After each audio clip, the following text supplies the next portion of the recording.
The security guard's voice was shaking when he called me. "Ma'am, you need to get to the parking lot now." I was 7 months pregnant, just finished seeing my baby girl on the ultrasound. Her perfect little face, her tiny hands. The doctor said everything looked beautiful. I had no idea that while I was watching my daughter's heartbeat on that monitor, someone was destroying my car in the parking garage below. Every window smashed, tires slashed, words carved into the metal. Home wrecker, baby trap, he's mine. The police showed me the security footage. A blonde woman, designer clothes, methodical, calculated. She even took selfies with the wreckage. I recognized her immediately. My husband's assistant, my husband's mistress. But here's what she didn't know, what my cheating husband didn't know, what nobody knew until it was too late. I'm not just any pregnant wife whose car got destroyed. I'm Police Commissioner Robert Sullivan's daughter. And what happened next? Let's just say some people learn the hard way that actions have consequences. This is the story of how I went from crying in a destroyed nursery to standing in a courtroom watching everything fall apart for the people who tried to destroy me. My name is Elena, and this is what happens when you target the wrong woman. Let's begin. The security guard's voice crackled through her phone. "Ma'am, you need to get to the parking lot. Now." Elena Harper pressed one hand against her lower back and shifted her weight. 7 months pregnant meant everything hurt. Her feet, her hips, her ribs where the baby kicked relentlessly. She'd just spent 45 minutes in the obstetrician's office, watching her daughter's perfect profile on the ultrasound screen, listening to the rapid thump of her heartbeat. "Is something wrong?" Elena asked. "Just, please come to level 3, quickly." The line went dead. Elena's stomach twisted. Not the baby. A different kind of dread, the kind that made her throat tight and her hands shake. She waddled through the hospital corridor. Other pregnant women sat in the waiting area, hands on their bellies, peaceful expressions on their faces. Elena had looked like that an hour ago. Now her heart hammered against her ribs. The parking garage was dim and cool. Her breath came faster. Not from exertion, from the security guard's expression as he waited by the elevator. His face told her everything before she saw it. "Mrs. Harper, I'm so sorry. We called the police." Elena turned the corner. Her silver SUV sat in its usual spot, or what remained of it. Every window smashed into glittering fragments across the concrete. Deep gouges carved through the paint on the hood. Someone had keyed words into the metal. Home wrecker, whore, thief. Red paint covered the windshield. Thick, deliberate, like blood. All 4 tires slashed, rubber peeling away from the rims. The car seat. The infant car seat Derek had insisted they install 3 weeks early. Shredded, foam and fabric torn apart with what looked like a knife. Lena's knees buckled. The security guard caught her elbow. "Careful, ma'am, let me get you a chair." She couldn't look away, couldn't process what she was seeing. Who would do this? Who hated her enough to destroy not just her car, but the baby's seat? The seat meant for her daughter? The baby kicked. Hard, sharp, like she could sense her mother's terror. "We have it on camera," the guard said quietly. "The whole thing. The police are on their way." Elena pulled out her phone. Her hands shook so badly she almost dropped it. She unlocked the screen, stared at Derek's name and her contacts. Locked the phone. Her thumb hovered over the power button. Unlocked it again. She couldn't press his name. Couldn't call him. Because somewhere deep in her chest, beneath the shock and fear and disbelief, a small voice whispered the truth she'd been ignoring for months. "You already know who did this. You already know why." Sirens wailed in the distance. Getting closer. Elena sank into the chair the security guard brought. Her maternity dress stretched tight across her belly. The baby kicked again. Slower this time, as if she'd exhausted herself with that burst of activity. "I'm sorry," Elena whispered to her daughter. "I'm so sorry." 2 police officers emerged from the elevator, a man and a woman. The woman was young, maybe mid-30s, with sharp eyes and dark hair pulled into a tight bun. She took one look at Elena's swollen belly in the destroyed car, and her jaw went rigid. "Ma'am, I'm Detective Sarah Morrison. This is Officer Marcus Brennan. How far along are you?" 7 months. Jesus Christ. Detective Morrison turned to her partner. Who does this to a pregnant woman? Officer Brennan was already photographing the damage. The shattered windows, the slashed tires, the words carved into the hood. He crouched down to examine the baby car seat, and Elena saw his face harden. They destroyed the car seat, he said. This wasn't random vandalism. This was personal. Detective Morrison pulled out a notepad. Mrs. Harper, I need to ask you some questions. Do you have any idea who might have done this? Elena opened her mouth, closed it. Her brain felt slow, sluggish, like moving through water. No, she whispered. Then louder, maybe, I don't know. Take your time. The security guard approached with his tablet. Detective, I pulled the footage. You need to see this. They huddled around the screen. Elena couldn't see from where she sat, but she watched Detective Morrison's expression shift from professional concern to cold fury. When was this? The detective asked. 2 hours ago, right around 11:30 in the morning. 2 hours ago, when Elena had been in the ultrasound room watching her daughter suck her thumb on the monitor. When the technician had smiled and said everything looked perfect. When Elena had felt for just a moment like maybe everything would be okay. Detective Morrison walked over and crouched in front of Elena. Her eyes were kind but direct. Mrs. Harper, I'm going to show you something. It might be upsetting. She turned the tablet around. The footage was crystal clear. Timestamp, 11:27 a.m. A woman walked into frame. Young, maybe mid-20s, blonde hair in a high ponytail, designer workout clothes, oversized sunglasses. She wasn't frantic, wasn't emotional. She moved with purpose, methodical, calculated. She pulled a tire iron from her expensive leather tote bag, smashed the driver's side window, then the passenger side, then the back windows. Glass exploded with each impact. The woman didn't flinch. She spray painted the windshield, bright red. Then she pulled out keys and carved into the hood, leaning close, taking her time with each letter. When she finished, she pulled out her phone, adjusted her ponytail, posed next to the destroyed car, smiled, took a selfie, then another, and another, different angles, like she was proud of her work. Elena's vision blurred. Her heart pounded so hard she thought she might pass out. Do you know her? Detective Morrison asked gently. Elena couldn't speak, couldn't breathe. The woman on the screen turned toward the camera for just a moment, and even with the sunglasses, Elena knew that face, knew that smile, knew exactly who she was. That's my husband's assistant, Elena whispered. Then the truth crashed over her like ice water. That's my husband's mistress. The words hung in the air, real now, undeniable. Detective Morrison's expression didn't change, but Elena saw something flicker in her eyes, understanding, recognition, maybe even sympathy. What's her name? Brittany Kane. And your husband's name? Derek Harper. He's a real estate developer. Officer Brennan was still photographing the scene. The tire iron lay discarded near the front wheel. Brittany hadn't even tried to hide it. Mrs. Harper, I need to be honest with you, Detective Morrison said. This isn't just vandalism. This is criminal mischief in the first degree, possibly aggravated harassment. The fact that you're pregnant, that she destroyed property clearly intended for a child, this is serious. Elena nodded numbly. The baby kicked, softer now, like she was tired. I need you to call your husband, the detective continued.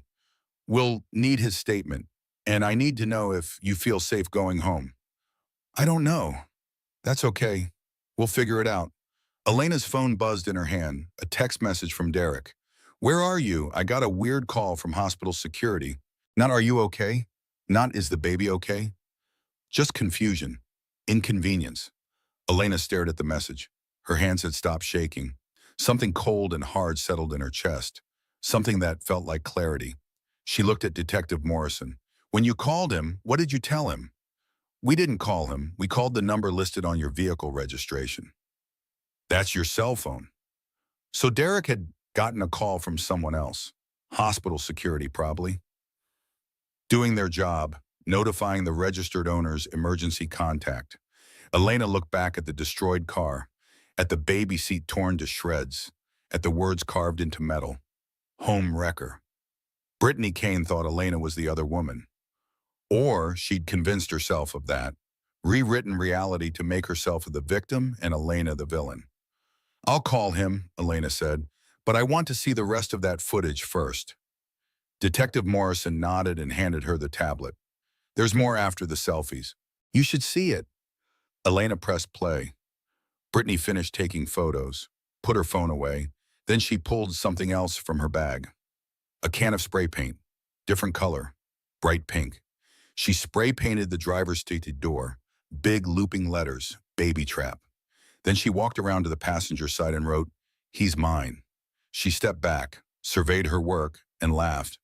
Elena couldn't hear it, but she could see Brittany's head thrown back, shoulders shaking with amusement. Then Brittany blew a kiss at the car and walked away. Casual, like she'd just finished grocery shopping. The footage ended. Elena sat very still. The parking garage was quiet except for the hum of fluorescent lights and the distant rumble of traffic. "Mrs. Harper?" Detective Morrison's voice was gentle. "Are you okay?" Elena looked up. "No, but I will be." She unlocked her phone and called her husband.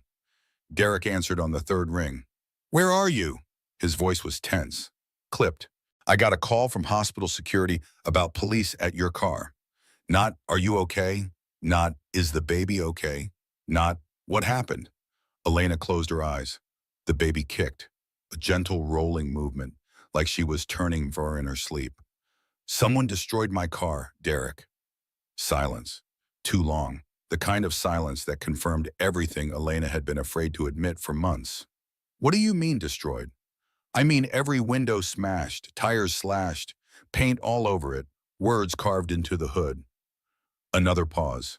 Elena could hear him breathing, could almost see him calculating, figuring out what to say, how to manage this. "Jesus, Elena, that's terrible. It was probably just random vandalism. Some kids with nothing better to do. Don't worry, insurance will cover it." "I saw the security footage, Derek." The silence stretched longer this time. Security footage? It was Brittany. She heard him inhale sharply, then nothing. 5 seconds, 10, 15. "Who told you about Brittany?" Not, "There is no Brittany," not, "You're mistaken," not, "What are you talking about?" Just, "Who told you?" Confirmation. Admission. The truth Elena had been desperately hoping wasn't true. "The security camera told me about Brittany," Elena said. Her voice sounded strange to her own ears. Calm, detached, like she was describing something happening to someone else. "She spent 20 minutes destroying my car. Then she took selfies with it. Then she spray painted that you're hers." "Elena, I can explain. I'm at the hospital parking garage with 2 police officers. They want to talk to you. Detective Sarah Morrison and Officer Marcus Brennan." "Police? Elena, you can't press charges. This is just a misunderstanding." "A misunderstanding?" Elena laughed. The sound surprised her, sharp, bitter. Not like her at all. "She destroyed the car seat, Derek. The car seat for our daughter." "I'll be right there." "No." The word came out harder than she intended. "Go home. I'll meet you there, after I'm done with the police." "Elena." She hung up. Detective Morrison was watching her carefully. "Are you sure you want to go home? We can arrange for you to stay somewhere else tonight." "I'm sure." Elena pushed herself to her feet. Her back screamed in protest. "I need to talk to him face to face." "Okay, but I want you to have my card."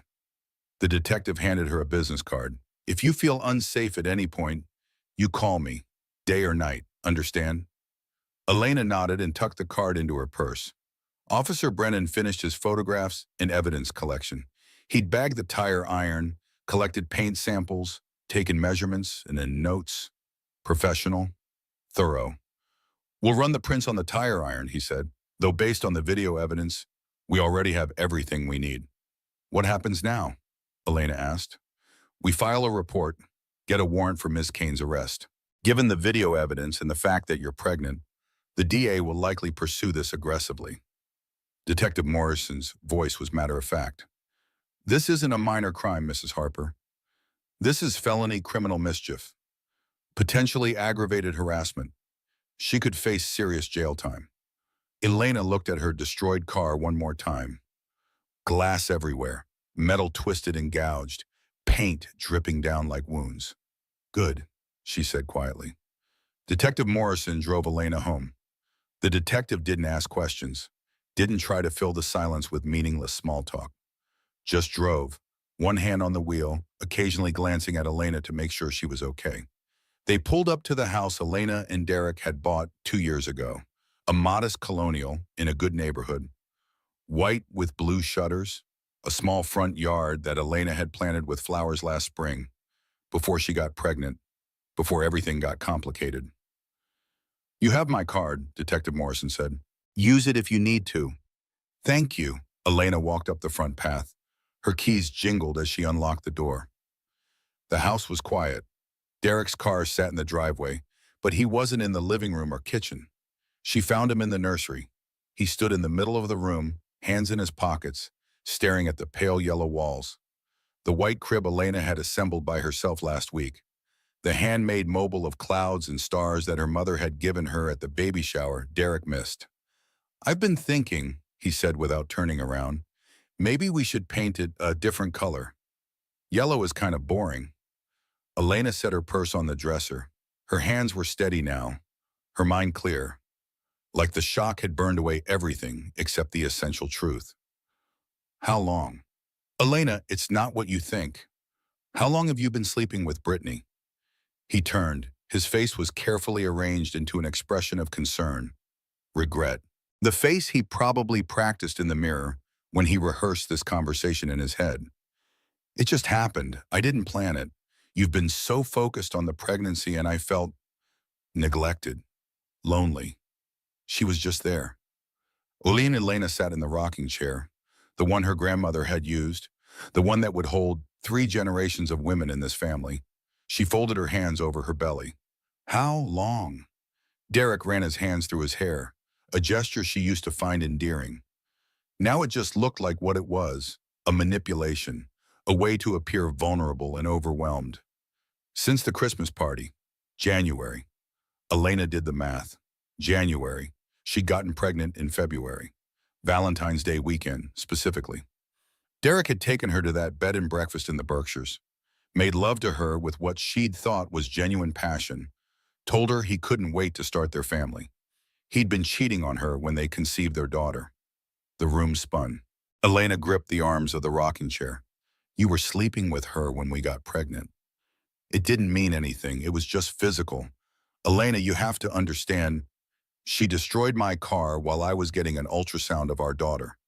She's confused, emotional. I tried to end things last week, and she didn't take it well. This is my fault for not being clearer with her. Elena stared at him, really looked at him. When had this stranger replaced the man she married? Or had he always been like this, and she'd just been too in love to see it? Get out. What?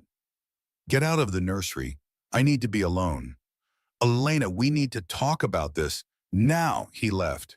She heard his footsteps on the stairs. Heavy, angry, like she was the one being unreasonable. Elena sat in the rocking chair and looked around the room she'd created. Every detail chosen with such care.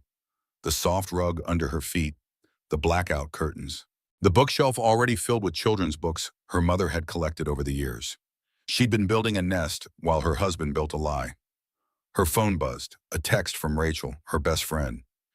Just heard from Sarah Morrison. Are you okay? I'm coming over. Elena didn't respond. She stood up and walked to the kitchen. Her body moved on autopilot. Open the cabinet, pull out the dishes, the wedding china they never used, the everyday plates, the coffee mugs. She started reorganizing everything, taking each item out, wiping it down, putting it back in a different spot. Her hands moved steadily, precisely. This she could control. This made sense. The pregnancy vitamins went on the top shelf. Prenatal supplements next to them. Ginger tea for morning sickness. Crackers for when she couldn't keep anything else down. Evidence of how carefully she'd been growing their child while Derek had been growing a lie. She heard the front door open. Rachel's voice calling her name. In here. Rachel appeared in the kitchen doorway. She took one look at Elena standing surrounded by dishes and her face crumpled. Oh, honey. Elena kept reorganizing. Did you know? What? No, Elena, I swear to God, I had no idea. Everyone else probably did. Elena moved the coffee mugs to a different shelf. Everyone always knows except the wife. Stop. Rachel took the mug from Elena's hands and set it on the counter. Stop cleaning and look at me. Elena looked at her. Rachel's eyes were wet. I didn't know. I promise you, if I'd known, I would have told you immediately. You're my best friend. I would never let you. Her voice broke. I would never let you be hurt like this. Elena nodded. She believed her. Rachel had been her friend since nursing school, had been there through everything, would never lie to her. Where's Derek? Upstairs. In his office, on the phone with someone. Probably his lawyer or hers. Rachel pulled Elena into a hug, careful of her belly, gentle. Elena let herself be held, let herself feel for just a moment the full weight of what had happened. Then she stepped back, wiped her eyes, straightened her shoulders. I need to lie down. The baby's been kicking all day. I'll stay with you. Thank you. They went upstairs to the bedroom. Elena changed into comfortable clothes, maternity leggings and one of Derek's old college sweatshirts. It still smelled like him. She almost took it off, then decided she didn't care. She lay on the bed. Rachel sat in the chair by the window. What are you going to do? Rachel asked quietly. I don't know yet. Elena stared at the ceiling, but something... Her phone buzzed again. Detective Morrison, need you to come to the station tomorrow. Building a case against the vandal. Bring your husband if possible.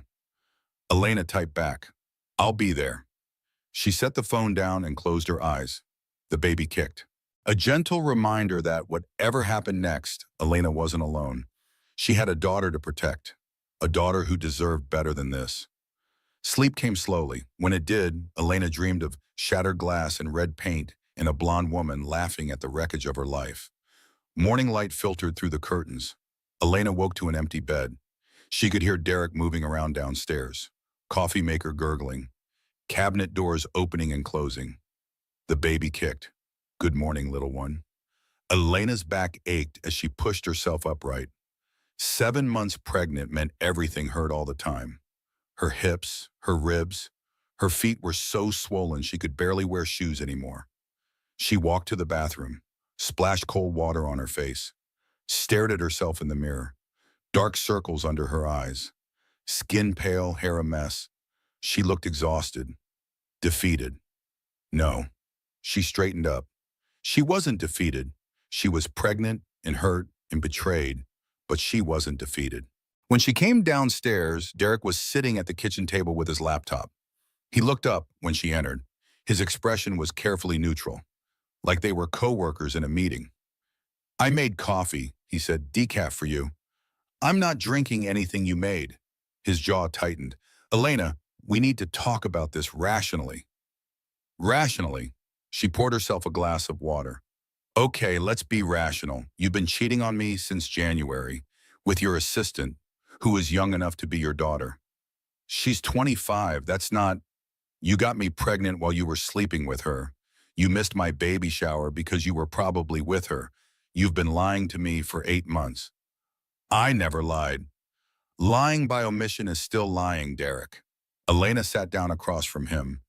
And yesterday, while I was at my prenatal appointment, your mistress destroyed my car. Our car. The car with our daughter's car seat in it. I talked to Brittany last night. She's distraught. She thought you knew about us. She thought you were trying to trap me with the pregnancy. Elena laughed. The sound was sharp and cold. Trap you? We planned this pregnancy. We talked about it for months. I have the text messages where you begged me to stop taking birth control.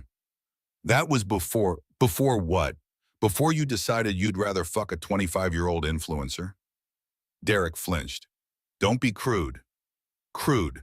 Elena set her washer glass down carefully. Your mistress destroyed my car, and you're worried about me being crude. She's not thinking clearly. She's emotional. I take full responsibility for not being more direct with her about ending things. Ending things. Elena's voice was flat. So you were planning to end it? I already did. Last week. That's why she reacted so badly. Reacted badly. She committed a felony, Derek.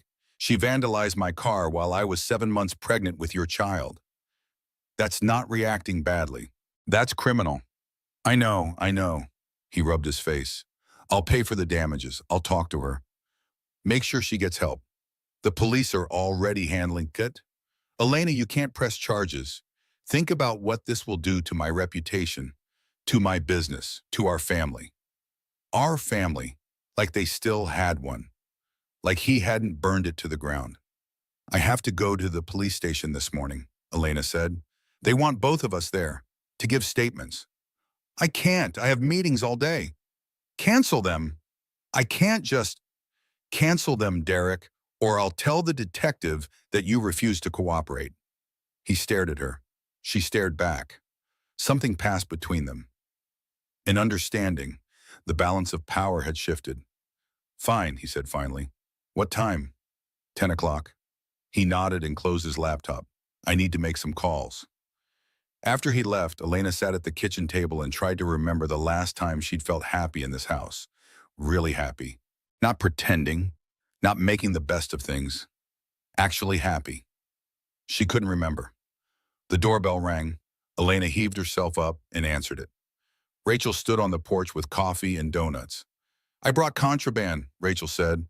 Real coffee, sugar, all the things your doctor says you shouldn't have. You're a gift from God. They sat in the living room. Elena took one sip of real coffee and almost cried with relief. How are you doing? Rachel asked. I don't know. I feel numb, like this is happening to someone else. That's shock. Probably. Elena bit into a chocolate donut. We have to go to the police station at 10. Derek's coming with me. Want me to drive you? No, I can drive Derek's car. Mine is still in the impound lot, or wherever they took it. Okay, but I'm coming with you for moral support. You don't have to. I'm coming. Elena didn't argue. Having Rachel there would help, would make everything feel less overwhelming. At 9:30, Derek came downstairs wearing a suit, his lawyer suit, the one he wore when he wanted to intimidate people. Navy blue, crisp white shirt, red tie. Ready? He asked. Elena looked down at her maternity jeans and oversized sweater.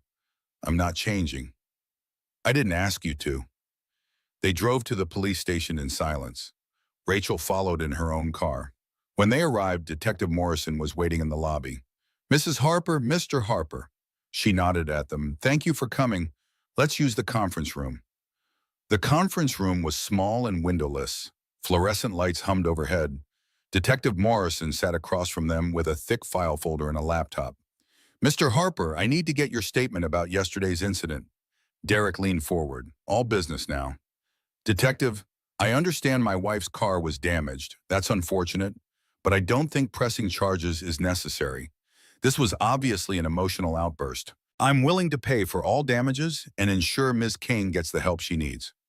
Mrs. Kane committed a felony, Mr. Harper. Multiple felonies, actually. This isn't a civil matter that can be resolved with money. I understand that, but let me show you something. Detective Morrison turned her laptop around. This is the security footage from the hospital parking garage. She pressed play. Elena watched Derek's face as he saw Brittany systematically destroying the car. His expression didn't change much. A slight tightening around his eyes, a muscle jumping in his jaw. When the video ended, Detective Morrison folded her hands on the table. That's not an emotional outburst, Mr. Harper. That's premeditated destruction of property. She brought tools. She took her time. She posed for photos. She even spray-painted messages on the car. I understand it looks bad. It doesn't look bad. It is bad. And here's what makes it worse. The detective pulled out several printed screenshots. Ms. Kane posted these on social media, Instagram, Facebook, TikTok, multiple platforms. She posted a selfie with the destroyed car and captioned it, "Karma for stealing someone's man." She tagged your wife's Facebook profile. Elena felt her face go hot. She tagged me? Yes, and she's been getting comments, lots of them. People cheering her on, calling you the homewrecker, saying you deserved it. Rachel grabbed Elena's hand under the table. Derek's face had gone pale. I didn't know she posted it. There's more. Detective Morrison pulled out more screenshots. She's been stalking your wife. Look at these photos. Mrs. Harper leaving the hospital, at the grocery store, walking to her car, all taken over the last 2 months. Elena stared at the photos, pictures she hadn't known existed, someone following her, watching her, documenting her movements. This wasn't a crime of passion, Detective Morrison said. This was planned, deliberate. Ms. Kane has been fixated on your wife for months. Derek sat back in his chair. He looked genuinely shaken now.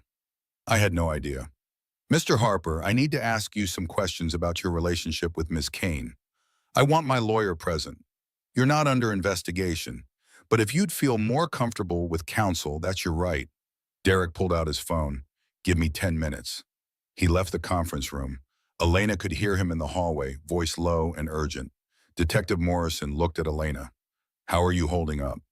I don't know. Seeing those photos, Elena's hands shook. I had no idea she was following me. That's common with stalking. The victim doesn't realize it's happening until it escalates. Is that what this is? Stalking? Based on the evidence, yes. And combined with the property destruction and the online harassment, we have a strong case. Rachel squeezed Elena's hand. What happens next? We'll arrest Ms. Kane. She'll be arraigned. Given the severity of the charges and the online evidence, the judge will likely grant a restraining order. Ms. Kane won't be able to contact Mrs. Harper or come within 500 feet of her. What about Derek? Rachel asked. Can she contact him? That's up to Mr. and Mrs. Harper. Derek came back into the room. My lawyer is on his way. 20 minutes. They waited. Elena stared at the photos spread across the table. Pictures of herself, grocery shopping, walking to prenatal appointments, living her life completely unaware that someone was watching, hating her, planning to hurt her. The baby kicked. Elena put her hand on her belly. Are you okay? Derek asked quietly. No. He nodded, looked away. Derek's lawyer arrived. Expensive suit, expensive briefcase, expensive cologne that filled the small room. His name was Richard something.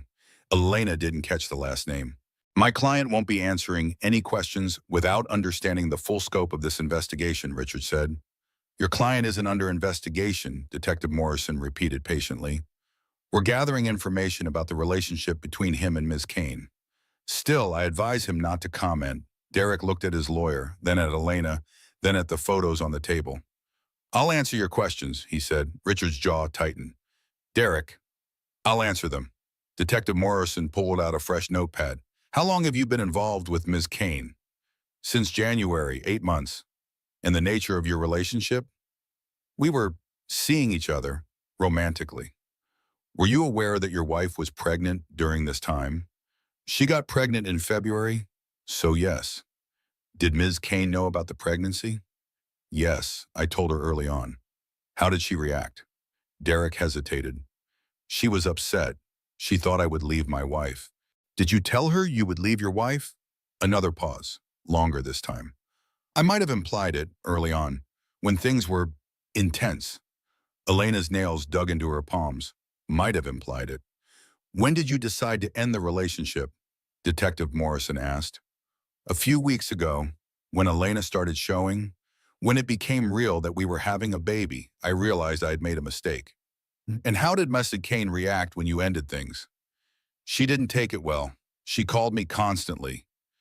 Showed up at my office, threatened to tell Elena everything. Did she threaten physical violence? Not explicitly, but she said things like, I'll make you sorry and she doesn't deserve you. Did you report these threats? No, I thought I could handle it. Detective Morrison wrote everything down. Her pen scratched across the paper. The sound was loud in the quiet room. Mr. Harper, one more question. Did you give Miss Kane any gifts during your relationship? Yes. Some jewelry. Took her to nice restaurants. Anything purchased with joint marital funds? Derek's face went red. Possibly. I don't remember. We'll need access to your financial records, joint accounts, credit cards, to establish the full extent of the relationship and any potential financial fraud. Financial fraud? Richard leaned forward. Detective, there's no indication your client used marital assets to conduct an affair. That's financial fraud in a divorce proceeding. And given that Mrs. Harper is 7 months pregnant, a judge will take that very seriously. Derek looked at Elena, really looked at her. She saw something in his eyes, fear. He was finally realizing the consequences. Elena, I'm sorry. I never meant for any of this to happen. She didn't respond, just stared at him. This man she'd loved, this man she'd married, this stranger who'd destroyed their life. Mrs. Harper, Detective Morrison said gently, "Do you need a break?" Elena shook her head. "I want to see the rest. You said there was more evidence?" "Yes, but I should warn you, some of it is difficult." "Show me." Detective Morrison pulled up more social media posts, screenshots from Instagram, Facebook, Twitter, all from Brittany's accounts. Just took out the trash. Sometimes karma needs a helping hand. When the side chick is actually the wife, and the wife was the side chick all along. Who's laughing now? To the woman who trapped my man with the baby. I hope your kid knows what you did. Hatch, baby, trap, karma. Has mine. Post after post. Hundreds of them. Going back months. All about Elena. All painting her as the villain. And in the comments, hundreds of people agreeing, cheering Brittany on, calling Elena horrible names. Rachel made a small sound, like she'd been punched. Elena just stared. This woman, this stranger, had created an entire narrative where Elena was the villain, where Brittany was the victim, and people believed it. "We'll be requesting all of these posts as evidence," Detective Morrison said, "and we'll be charging Ms. Kane with cyber-stalking and online harassment in addition to the property destruction." "How long will she go to jail?" Rachel asked. "That depends on the judge, but with this much evidence, multiple felonies, she'll likely serve time." Derek stood up abruptly, his chair scraped against the floor. "I need some air." He left. Richard followed him. Elena sat very still. The baby kicked. Hard. Like she was angry. Like she knew her mother was upset and didn't like it. "I'm sorry," Detective Morrison said softly. "I know this is overwhelming. I just want to go home." "Okay. We have everything we need for now. I'll call you when we arrest Ms. Kane. That should happen in the next 24 to 48 hours. Rachel helped Elena stand. They walked out to the parking lot. Derek was leaning against his car, phone pressed to his ear. When he saw them, he ended the call. "Elena, can we talk?" "No, please. Just 5 minutes." "I said no, Derek." He grabbed her arm, not hard but firm, stopping her. "Elena, let go of me. We need to figure this out. Let go of my arm right now or I'll call Detective Morrison back out here." He released her, stepped back. His face was a mask of frustration and fear. "This is all my fault," he said. I know that, but we can fix this.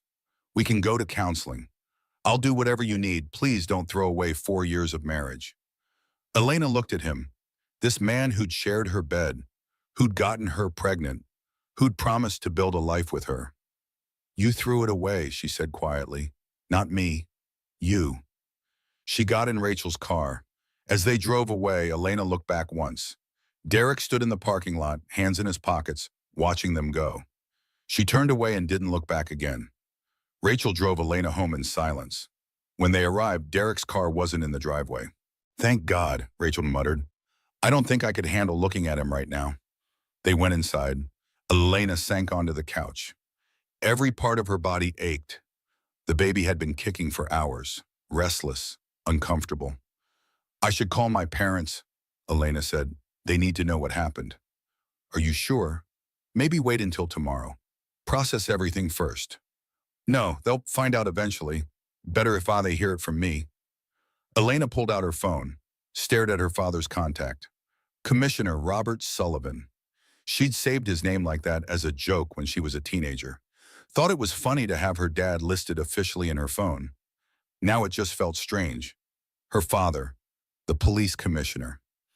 Head of 3,500 officers, one of the most powerful men in the city. She'd spent her adult life trying to prove she didn't need his help, didn't need his name or his connections. She'd become a nurse on her own merit. Married Derek despite her father's quiet reservations. Built her own life. But looking at that name now, Elena realized something. She didn't want to hide this. Didn't want to protect Derek from consequences. Didn't want to handle it quietly like a good wife. She wanted help. She wanted her father. She wanted someone who could protect her and her daughter. Before she could dial, her phone rang. Detective Morrison. Mrs. Harper, I have some news. What is it? I just spoke with my captain. Before I could tell him about the case, he asked me about the victim's name. When I said Elena Harper, he asked if you were related to Commissioner Sullivan. Elena's heart stopped. How did he know that? Standard protocol. Any crime involving family members of senior officials gets flagged. Are you Commissioner Sullivan's daughter? Yes. Silence on the other end of the line. Then Detective Morrison let out a long breath. Mrs. Harper? Elena, I need to tell you something. Your father already knows about the incident. What? I called him this morning. It's policy. Any crime involving immediate family of the commissioner gets reported directly to him. He's been in his office for the last 3 hours reviewing the case file. Elena's vision blurred. He knows? Yes, and he's waiting for you to call him. Why didn't he call me? I think he wanted you to come to him when you were ready. He didn't want to push. Elena ended the call, stared at her phone. Her father knew, had known since this morning, had been sitting in his office, reading about how his pregnant daughter's car got destroyed by her husband's mistress. What's wrong? Rachel asked. My father knows. The police told him. He's been waiting for me to call him all day. Oh, honey. Elena felt tears burning behind her eyes. She'd wanted to tell him herself, wanted to control the narrative. But of course the police had protocol. Of course they'd notified him immediately. She dialed his number. He answered on the first ring. Elena, just her name, but she could hear everything in it. Relief, rage, love, protection, worry. Daddy, her voice broke on the word. She hadn't called him that since she was 10 years old. Where are you? Home, Rachel's with me. I'm coming to get you. You don't have to. I'm already in the car. I'll be there in 20 minutes. He hung up. Elena set the phone down. The baby kicked, strong, insistent. Your grandfather is coming, Elena whispered to her belly, and he's going to fix everything. Rachel made tea. Elena sat at the kitchen table and waited. She felt strange, detached, like she was watching herself from a distance. When the doorbell rang, she didn't move. Rachel answered it. Commissioner Robert Sullivan stood in the doorway, not in his uniform, wearing jeans and a polo shirt. Just Dad, not the commissioner. He was 58 years old, tall, still fit despite a career spent mostly behind a desk. Gray hair cropped short, blue eyes that missed nothing. Those eyes found Elena across the room, took in her swollen belly, her pale face, her trembling hands. He crossed the room in 3 strides and pulled her into his arms. Elena broke. The tears she'd been holding back all day finally came. She sobbed against her father's chest. He held her tight, one hand on her back, the other cradling her head. I've got you, he murmured. I've got you, sweetheart. I'm sorry. I'm so sorry. I didn't want you to know. I wanted to handle it myself. You have nothing to apologize for. Nothing. He held her until the tears stopped, until her breathing steadied, until the baby stopped kicking so frantically. Rachel brought tissues. Elena wiped her face, sat down. Her father sat across from her. I read the police report, he said. I saw the security footage. I saw what that woman did to your car. Derek's been having an affair with her since January. I know. I got pregnant in February. I know, sweetheart. Everyone probably knew except me. No, his voice was firm, hard. If I'd known, I would have told you immediately. Your mother would have told you. We didn't know. Elena nodded. She believed him. Her parents loved her. Would never have let her be hurt like this if they'd known. What do I do now? She asked. That's up to you, but I can tell you what I think should happen. What? I think you should press full charges against Brittany Kane. I think you should file forced divorce. I think you should move back home until the baby is born. And I think you should let me help you. I don't want to be the commissioner's daughter who needed daddy to save her. He reached across the table and took her hand. You're not being saved. You're being protected. There's a difference. What happened to you was a crime, a serious crime. And the person who committed it needs to face consequences. Derek wants me to drop the charges, says it will ruin his reputation. Her father's expression went cold. Derek's reputation is the least of my concerns.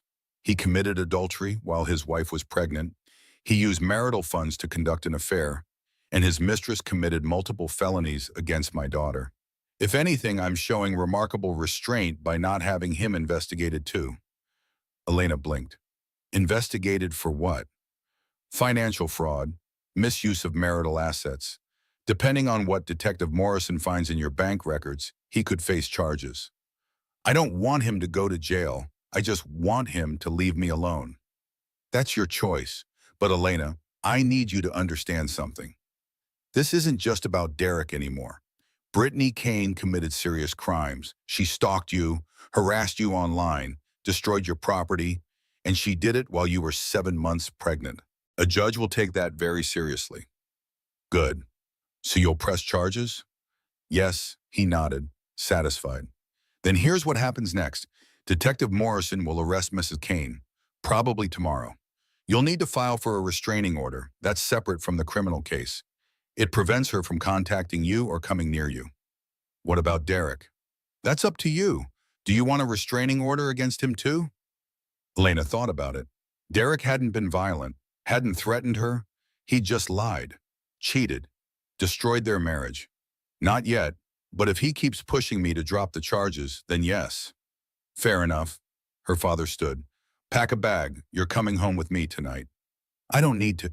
Elena, please. Your mother is worried sick. Let us help you. She looked around the house. The home she'd thought they were building together. Every room held memories that were now tainted. The kitchen, where Derek had proposed. The living room where they'd picked out furniture together. The nursery she'd prepared with such hope. Okay, she said quietly. I'll pack a bag. Rachel helped her gather clothes, toiletries, important documents. They worked in silence. When Elena's suitcase was full, her father carried it to his truck. I'll come by tomorrow to get more of your things, Rachel said. Whatever you need. Thank you for everything. That's what best friends are for. Elena hugged her, then got in her father's truck. As they drove away from the house, she looked back once. The windows were dark, empty, like the life she'd been living there. They drove to her parents' house, the colonial where Elena had grown up, where she'd learned to ride a bike in the driveway, where she'd gotten ready for prom, where she'd come home for holidays and Sunday dinners. Her mother, Margaret, was waiting on the front porch. 56 years old, former prosecutor, steel magnolia personified. Beautiful and terrifying in equal measure. She took one look at Elena's face and pulled her into a fierce hug. We're going to fix this, Margaret said. All of it. Elena let herself be led inside, to her childhood bedroom, the room her mother had kept exactly as she'd left it when she moved out. Pink walls, trophies from high school debate team, photos of friends, her nursing school diploma on the wall. I set up a crib in here, her mother said, just in case. I had a feeling you might need it. Elena looked at the white crib in the corner, next to her childhood bed, a symbol of everything coming full circle. Thank you, Mom. Get some rest. We'll talk in the morning. After her parents left, Elena lay down on her childhood bed. The baby kicked, gentler now, like she could sense they were safe. Elena put her hand on her belly. We're going to be okay, she whispered. I promise. For the first time in months, she believed it. Elena woke to sunlight streaming through pink curtains. For a moment, she forgot where she was. Then reality crashed back. Her childhood bedroom, her parents' house, her destroyed marriage. The baby kicked. Morning stretch. Elena had started thinking of the kicks as conversations. Good morning, Mama. I'm awake now. Good morning, sweetheart, Elena whispered back. She heard voices downstairs, her parents, and someone else. A woman's voice she didn't recognize. Elena got dressed slowly. Her body felt heavy, exhausted, like she'd run a marathon in her sleep. At 7 months pregnant, everything was harder. Getting out of bed, putting on shoes, existing. When she came downstairs, she found her parents sitting at the kitchen table with 5 women she barely knew, wives of her father's colleagues. She recognized a few faces from department functions. Elena, one of the women stood. Patricia something, wife of the deputy commissioner. Elegant, mid-50s, kind eyes. We hope you don't mind us coming by. No, it's fine. We heard what happened, another woman said. Jennifer, we've been making some phone calls. Elena sat down. Her mother poured her a glass of orange juice. The women exchanged glances. Her father stood. I'll leave you ladies to talk, he said. Call me if you need anything. After he left, Patricia slid a folder across the table. Brittany Kane, 25 years old, lives in Westchester. Her father pays her rent, $3,000 a month for a one-bedroom apartment in White Plains. How do you know that? Elena asked. We have resources. Patricia smiled. It wasn't a nice smile. And we've been doing research. Jennifer pulled out more papers. Her father is Richard Kane, real estate investor, very wealthy, very connected. And here's where it gets interesting. He's Derek's business partner. Elena's stomach dropped. What? They've been working together on 3 developments over the last 2 years. Retail spaces, apartment complexes. Richard Kane provides financing. Derek handles development. So Derek's mistress is his business partner's daughter. Yes, which makes this whole situation much more calculated than a simple affair. Another woman spoke up. Diane, maybe. Elena was having trouble keeping track of names. We pulled property records. Your house, the one you live in, it's worth $3 million, and it's solely in your name. It was my grandmother's house. She left it to me. Exactly, which means Derek has no legal claim to it. But if you were to divorce, he'd want his share of marital assets. That house is your biggest asset. Elena's head spun. What are you saying? Patricia leaned forward. We think Derek and Richard Kane have been planning this. The affair, the pressure, getting you to look unstable. They were building a case. A case for what? For custody and for control of your property. The room went silent. Elena heard her own heartbeat, felt the baby kick, hard, insistent. They wanted to take my baby? We don't have proof yet, Jennifer said carefully, but the pattern fits. Derek isolates you, makes you feel crazy. His mistress escalates, destroys your car. You have a breakdown, end up hospitalized. Derek gets emergency custody. You're declared unfit. He gets the baby. He gets the house. He gets everything. That's insane. Is it? Patricia's voice was gentle but firm. Think about it, Elena. He's been gaslighting you for months, making you doubt yourself.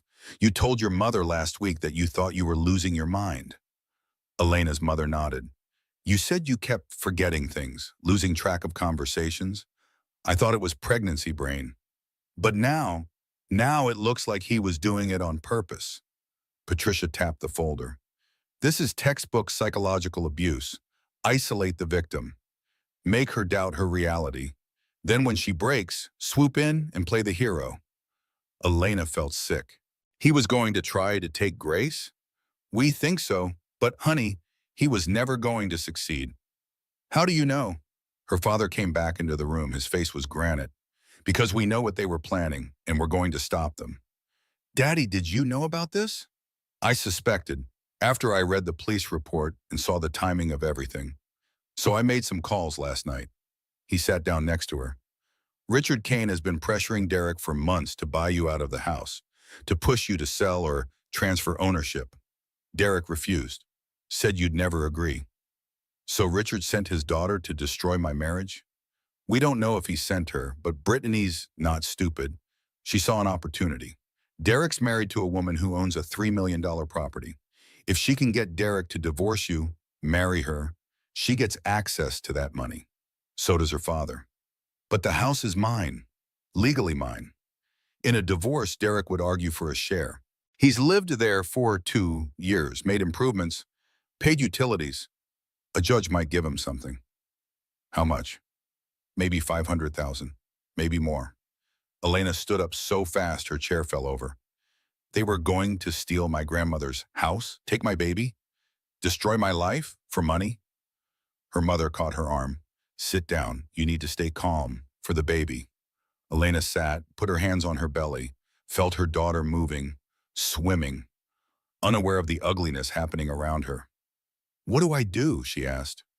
"You fight back," Patricia said. "That's what we do. The Police Officers' Wives Association. We protect our own." "I'm not married to a police officer. You're the commissioner's daughter. That makes you one of us." Patricia's smile was fierce. "And we take care of family." For the next hour, the women laid out a plan. It was thorough, strategic, ruthless. First, hire the best divorce attorney in the state. Patricia already had a name: Jonathan Graves. Expensive but worth every penny. Second, file for restraining orders.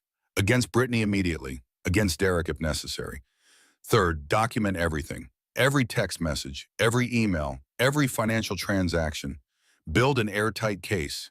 Fourth, freeze all joint accounts. Prevent Derek from moving more money.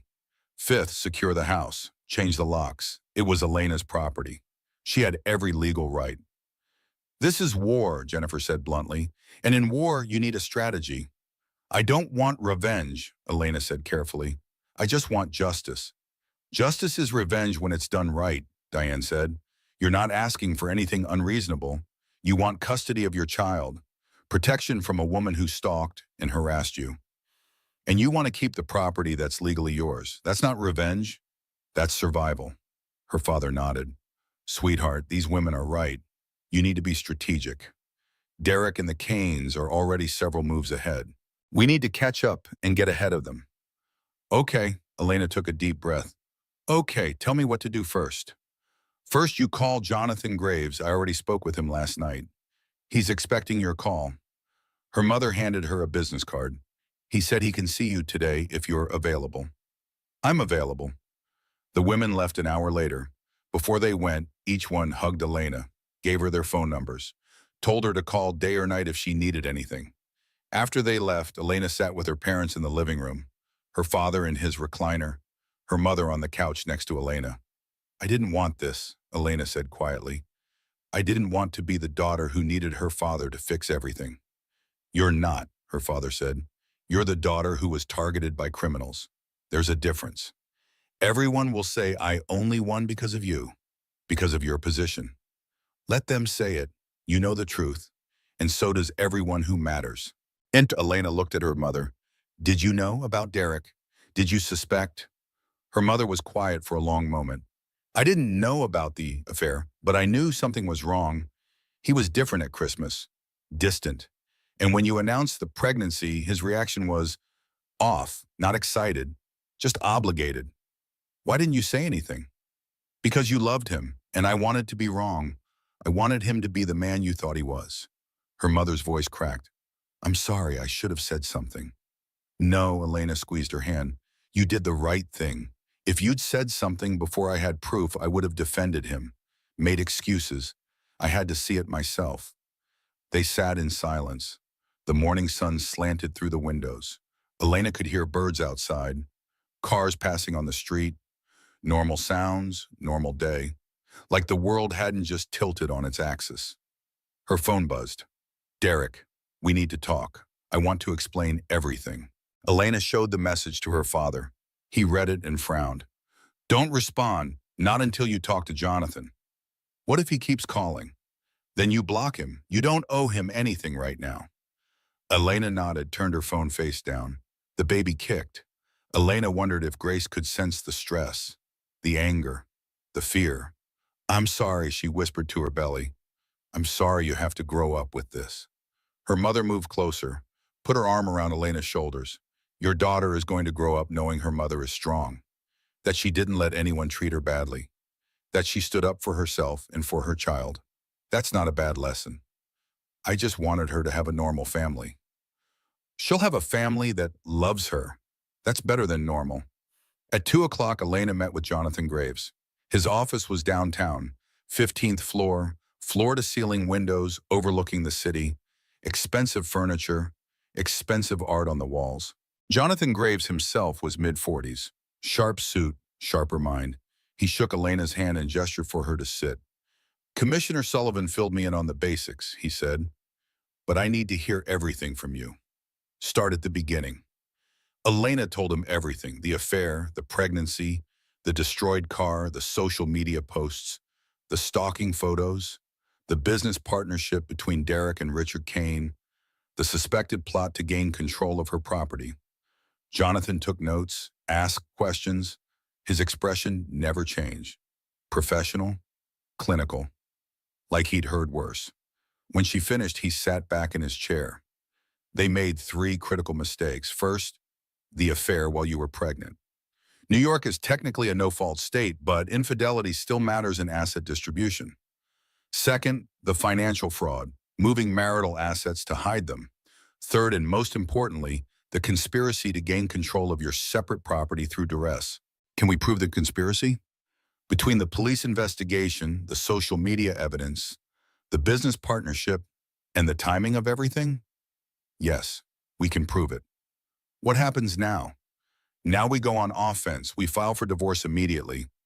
Full custody, full ownership of the marital residence, child support, spousal maintenance. We hit him with everything at once. He'll fight back.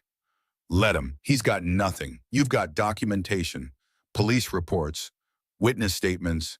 He's the one who cheated. He's the one whose mistress committed multiple felonies. No judge in this state will side with him. What about Brittany, the criminal charges? That's separate. Detective Morrison handles that. But we'll use it in the divorce proceedings. Shows Derek's judgment, his character, his priorities. Jonathan pulled up a calendar on his computer. I can have the divorce papers filed by end of business today. He'll be served tomorrow. That fast? That's how we keep the advantage. He won't have time to prepare, to hide more assets, to build a defense. Elena thought about Derek getting served with divorce papers, the shock on his face, the realization that he'd underestimated her. Do it, she said. Good. One more thing. Restraining orders. Do you want one against Derek? Not yet, just Brittany. Okay, I'll file the motion for an emergency restraining order this afternoon. Given the evidence, the judge will grant it immediately. Brittany won't be able to contact you. Can't come within 500 feet. Can't post about you online. What if she violates it? Then she goes to jail. Violating a restraining order is a criminal offense. They talked for another hour, went through finances, property, custody arrangements, child support calculations. By the time Elena left, she felt like she'd been through a war, but for the first time in days, she felt like she was fighting back. The story broke on the evening news. Elena was eating dinner with her parents when her mother's phone started buzzing. Then her father's. Then Elena's. Turn on channel 7, her father said. The news anchor's face filled the screen. Professional, serious. Breaking news tonight. A White Plains woman has been arrested for destroying a pregnant nurse's car and posting about it on social media. The victim, we've now learned, is the daughter of Police Commissioner Robert Sullivan. Elena's stomach dropped. They used her name, her father's title. Her face appeared on screen. A photo from the hospital website, her nursing ID picture.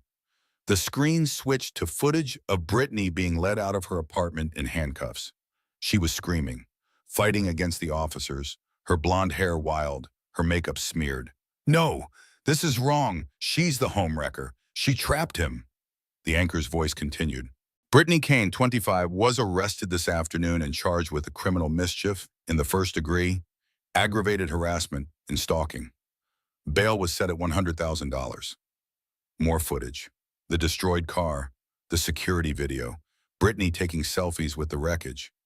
Kane posted photos of the vandalism on multiple social media platforms, calling it karma. She also posted photos she'd taken of the victim over several months, showing a pattern of stalking behavior. Elena's phone exploded. Text messages, calls, emails, fellow nurses from the hospital offering support, old high school friends, distant relatives she hadn't spoken to in years. Her mother muted the television. This is good. Public sentiment will be on your side. I didn't want it to be public. I know, sweetheart, but this protects you. Now everyone knows what happened. Derek can't control the narrative. Elena's phone rang. Derek. She rejected the call. He immediately texted. You told the news. You're destroying my career, my reputation. How could you do this to me? Not I'm sorry. Not are you okay? Just anger, blame. like she was the one who'd done something wrong. Another text. My office has been flooded with calls all day. Clients are pulling out of deals. This is your fault. Elena showed the messages to her father. His face went hard. Block him. Nay, Dad. But block him. He's harassing you, blaming you for consequences of his own actions. Block him. Elena blocked Derek's number. Immediately, her phone stopped buzzing with his messages. The relief was instant. Rachel called. Are you watching the news? Unfortunately. Elena, it's everywhere. Every local channel. It's trending on Twitter. People are on your side. People are also calling me a homewrecker. I saw the comments. Ignore those. The truth is out now. Everyone knows what really happened. After Rachel hung up, Elena scrolled through social media. She shouldn't have. She knew she shouldn't have, but she couldn't help it. The comments on news articles were split. Half the people supported her, called Brittany crazy, said Elena deserved justice. The other half called Elena a liar, said she must have done something to deserve it, said she probably cheated first, said she was using her father's position to persecute an innocent woman.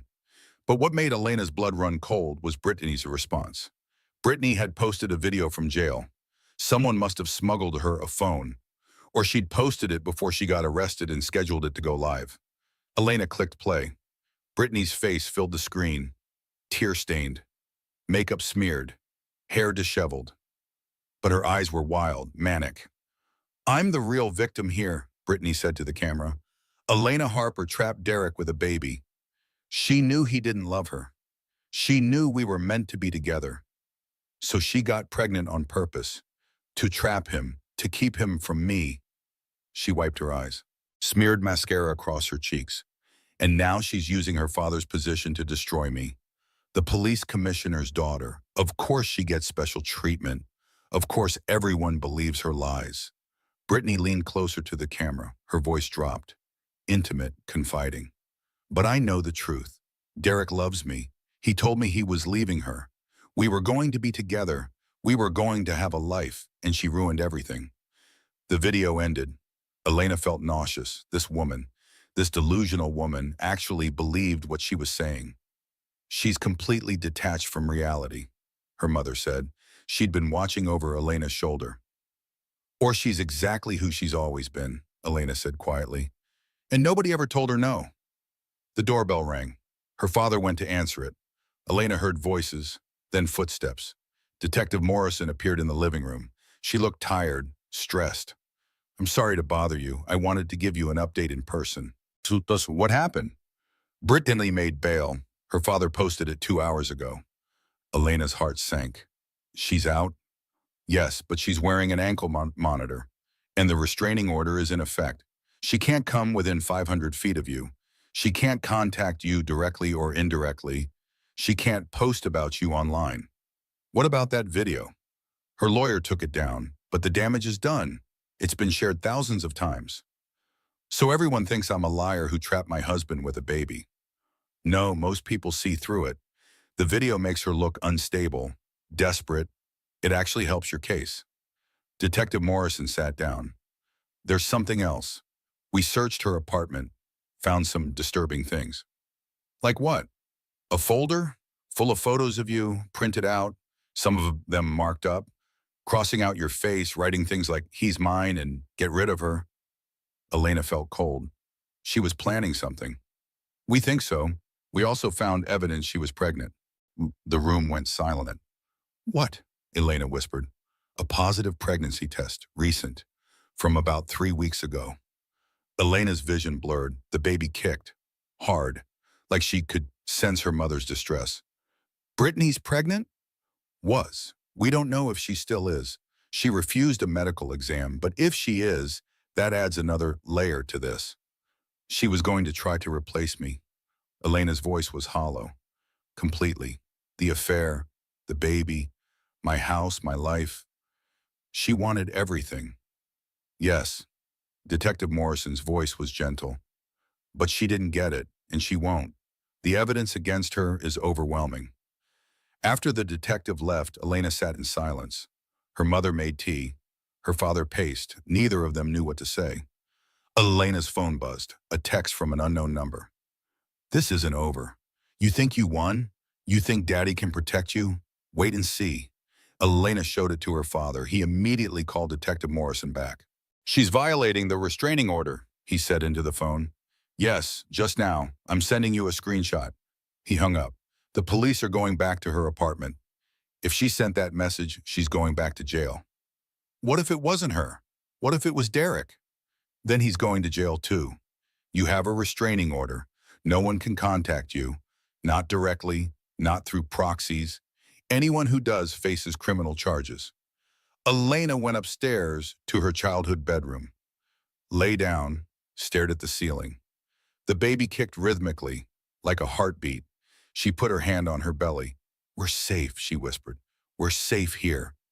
But she didn't feel safe. She felt exposed, vulnerable, like the whole world was watching her life fall apart on television. Her phone buzzed again. Another unknown number.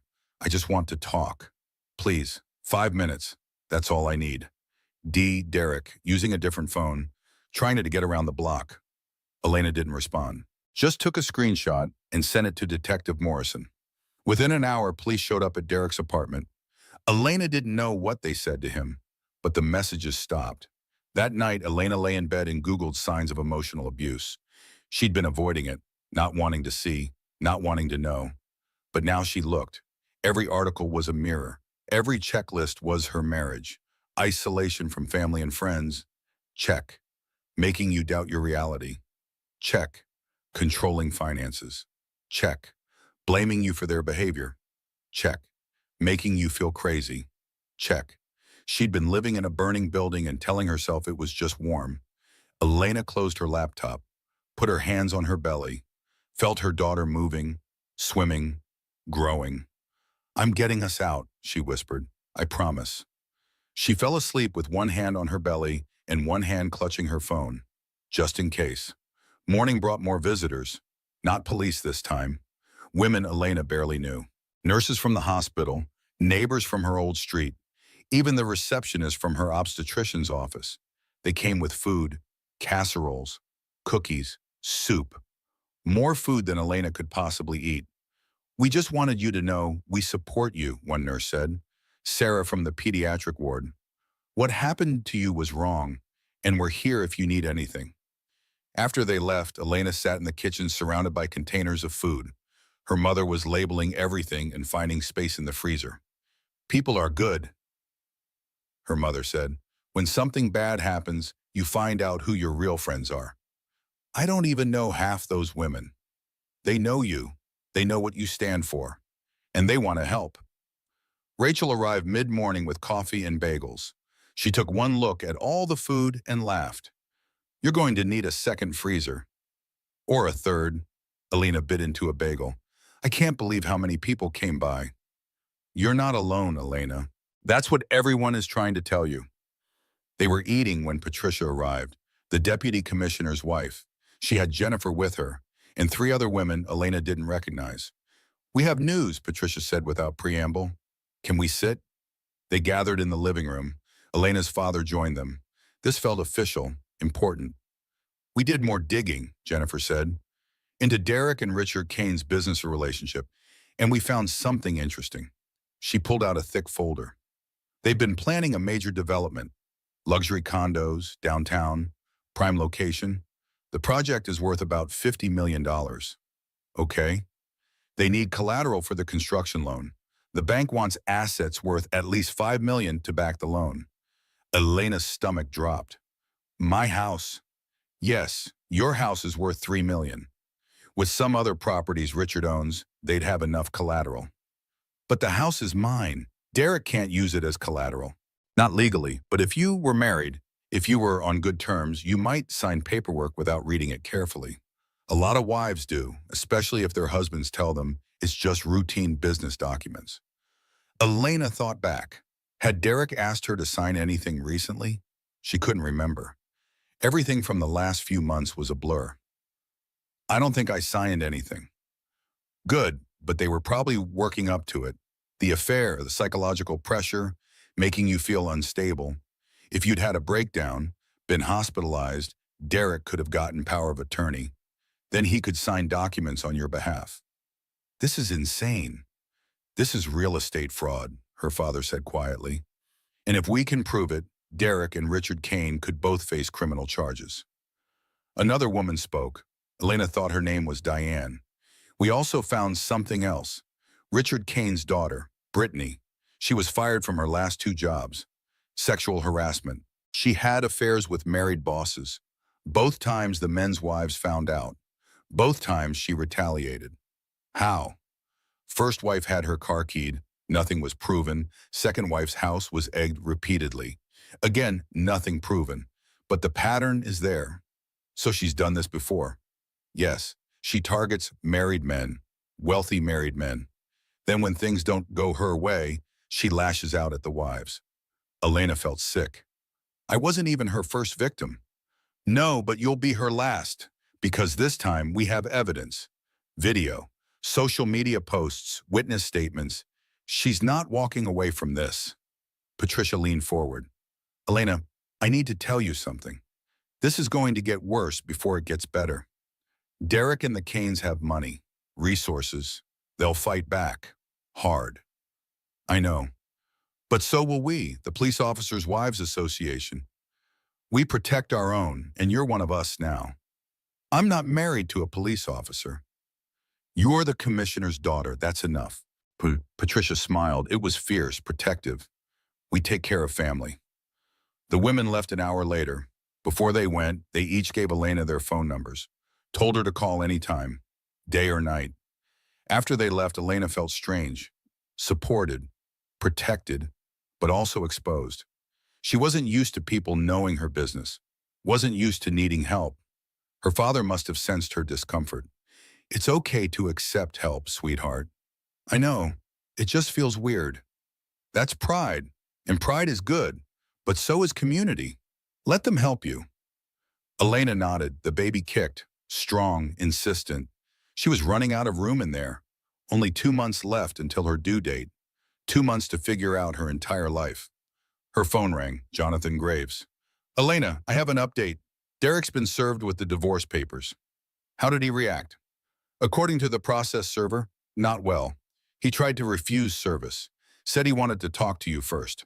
The server explained that's not how it works. What happens now? He has 30 days to respond, but I expect his lawyer will contact me much sooner. They'll want to negotiate. I'm not negotiating. Good, you shouldn't. You're in the strongest position. You have documentation, evidence, police reports. He has nothing. They talk through next steps, court dates, custody hearings, financial disclosures. It was overwhelming, exhausting. After she hung up, Elena went outside. Her parents' backyard was peaceful, quiet, trees swaying in the breeze, birds singing, normal sounds. She sat on the old swing set, the one from her childhood.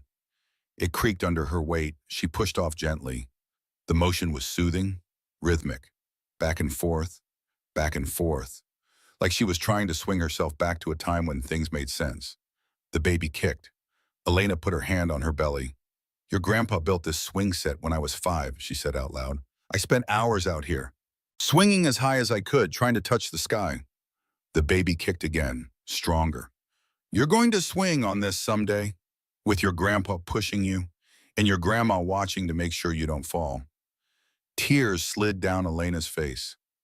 Not sad tears, something else. Relief, maybe.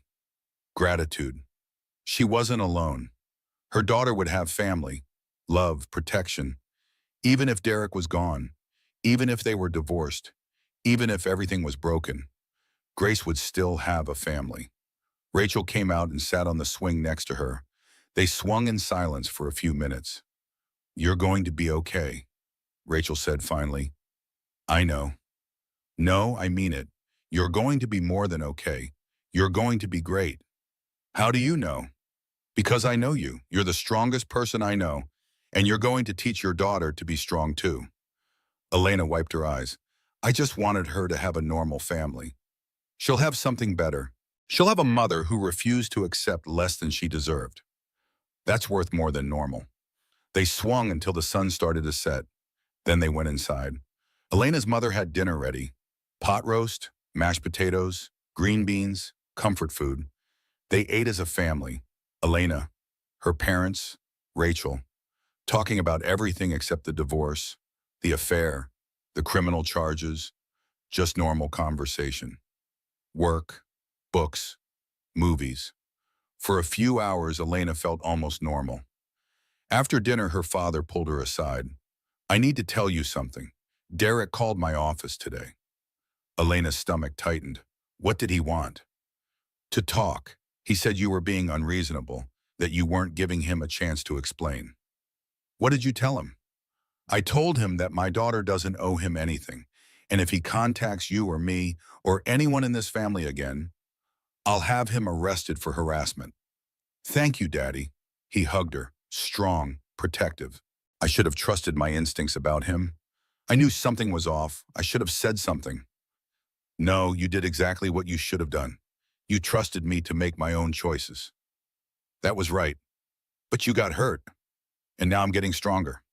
That night, Elena lay in bed thinking about everything that had happened. The destroyed car, the affair, the conspiracy, the women who'd rallied around her. She put her hand on her belly, felt Grace moving, swimming, growing. We're going to be okay, she whispered. Better than okay. We're going to be strong. For the first time since this nightmare started, Elena believed it. The next week passed in a blur of legal meetings, attorney conferences, court filings, financial disclosures. Elena spent hours with Jonathan Graves going through every detail of her marriage, every purchase, every decision, every lie. Derek's lawyer called repeatedly, trying to negotiate, trying to get Elena to drop some of the demands. Full custody was unreasonable, they said. Spousal maintenance was excessive. She was being vindictive. Jonathan shut them down every time. Your client committed adultery while his wife was pregnant, conspired with his business partner to defraud her of her property, and his mistress committed multiple felonies. Mrs. Harper is showing remarkable restraint by only asking for what's legally hers. The restraining order hearing was set for Friday. Elena would have to face Brittany in court. The thought made her nauseous. You don't have to testify, Jonathan said. We have enough evidence without your testimony. No, I want to. I want to look her in the eye. Okay, but be prepared. Her lawyer is going to try to make you look like the villain. That's his job. Let him try. Friday morning arrived. Elena dressed carefully. Maternity dress. Nice but not too nice. Professional. She wanted to look like what she was. A pregnant nurse. A victim. Not the commissioner's pampered daughter. Rachel drove her to the courthouse. Her parents were already there, sitting in the front row of the gallery, her father in his uniform, her mother in a sharp suit, showing solidarity. Patricia and the other police wives filled another row, a wall of support. Derek sat on the opposite side, with his lawyer. He didn't look at Elena when she walked in. Brittany sat with her lawyer. She cleaned up, hairstyled, makeup perfect, wearing a conservative dress, playing the role of innocent victim. When their eyes met, Brittany smiled. It wasn't friendly, it was challenging, like she still thought she could win. Judge Catherine Walsh entered, mid-50s, stern expression. She'd been a family court judge for 20 years. She'd seen everything. This is a hearing for an emergency restraining order, Judge Walsh said.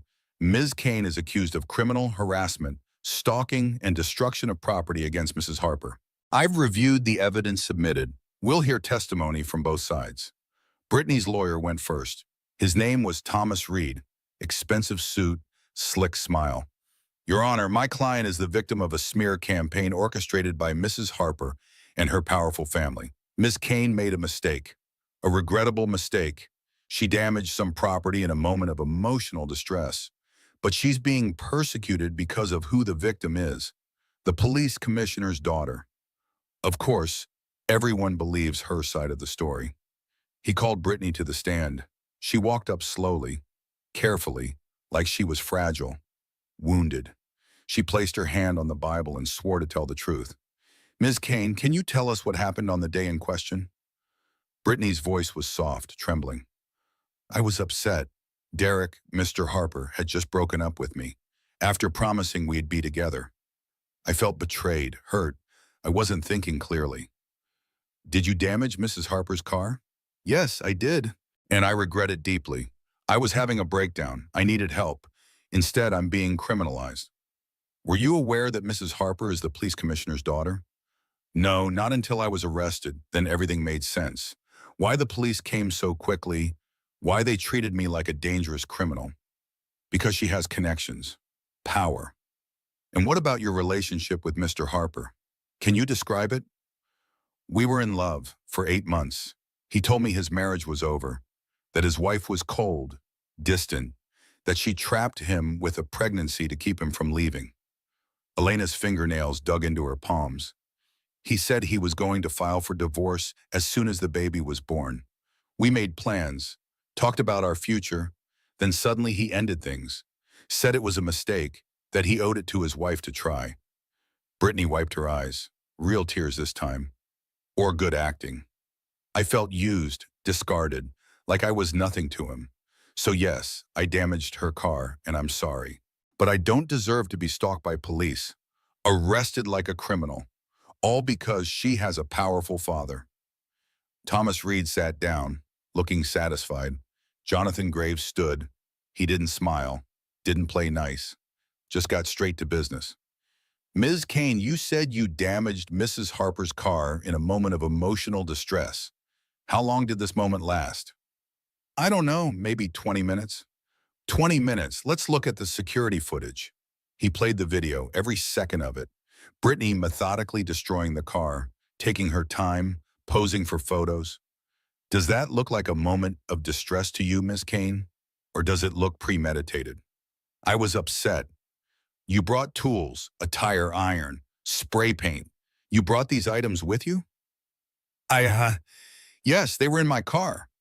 Why were they in your car? I don't remember. You don't remember. Convenient. Jonathan pulled up the social media posts. What about these posts? You captioned one photo karma for stealing someone's man. You tagged Mrs. Harper. That doesn't sound like someone having a breakdown. That sounds like someone proud of what they did. Brittany's lawyer objected. Your Honor, my client was clearly not in her right mind. Overruled. Answer the question, Miss Kane. Brittany's mask started to slip. Her voice got harder. She deserved it. She trapped him with a baby. He was going to leave her. We were going to be together. But Mrs. Harper has been married to Derek Harper for 4 years. She didn't steal anyone, unless you believe you had a claim to him first. He loved me. He told me he loved me. Did he tell you he was married? Yes, but did he tell you his wife was pregnant? Yes. And you pursued the relationship anyway? Brittany realized her mistake, tried to backtrack. He said his marriage was over. I believed him. I see. So you believed him when he said he'd leave his wife. But now you blame Mrs. Harper for trapping him. Which is it, Miss Kane? Was he a victim or a willing participant? Both. She trapped him, but he loved me. Jonathan pulled out more evidence. The stalking photos, the threatening messages, the pregnancy test found in her apartment. Were you pregnant, Miss Kane? Her face went white. That's private medical information. Is it? Because we found a positive pregnancy test in your apartment. 3 weeks old. Were you planning to trap Mr. Harper with a baby? Just like you accused Mrs. Harper of doing? Objection! Thomas Reed jumped up. This is harassment of my client. Your client accused Mrs. Harper of the exact thing she was planning to do herself. I think that's relevant, Your Honor. Judge Walsh leaned forward. I'll allow it. Answer the question, Ms. Kane. Brittany's composure cracked completely. She doesn't deserve him. She's cold and boring, and she only got pregnant to keep him. I actually love him. We were supposed to be together. So you destroyed her car to, what, prove your love? I wanted her to feel what I felt, to hurt like I hurt. By threatening a pregnant woman? By destroying property clearly intended for a baby? Brittany started crying, real tears now, but not sad tears, angry tears, frustrated tears. She has everything, the husband, the house, the baby, and I have nothing. It's not fair. Jonathan sat down. No further questions. The damage was done. Brittany's mask had completely fallen. The jury could see who she really was. Not a victim, a jealous, entitled woman who wanted someone else's life. After a short recess, Jonathan called Elena to the stand. She walked up slowly. 8 months pregnant now, her belly huge, impossible to ignore. She swore to tell the truth and sat down carefully. Mrs. Harper, tell us about the day your car was destroyed. Elena took a deep breath. I was at my prenatal appointment, getting an ultrasound, seeing my daughter on the monitor. Everything looked perfect. The doctor said she was healthy, growing well. Her voice was steady, calm. She'd practiced this. When I went to the parking garage, my car was destroyed. Every window broken, the tires slashed, words carved into the hood calling me a homewrecker, and the baby's car seat was shredded. How did that make you feel? Terrified, confused. I didn't understand who would do this, who hated me enough to destroy not just my car, but my baby's seat. When did you find out it was Ms. Kane? When the police showed me the security footage. I recognized her immediately. She works for my husband. I'd met her at company events. Had you known about the affair? No, I suspected something was wrong, but I didn't have proof until that day. Can you describe the last few months of your marriage? Elena paused, gathered her thoughts. This was the hard part. I thought I was losing my mind.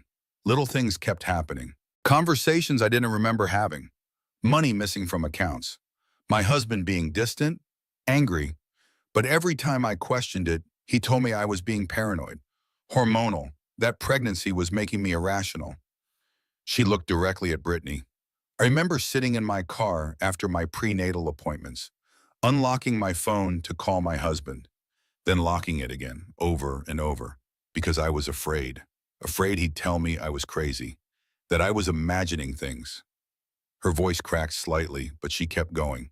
I'd replay conversations in my head, trying to figure out what I'd done wrong, what I'd said to make him pull away. I started keeping notes, writing down what was said, when, because I didn't trust my own memory anymore. When did you realize it wasn't in your head? When my car was destroyed, when I saw the evidence, the affair, the stalking photos, the social media posts.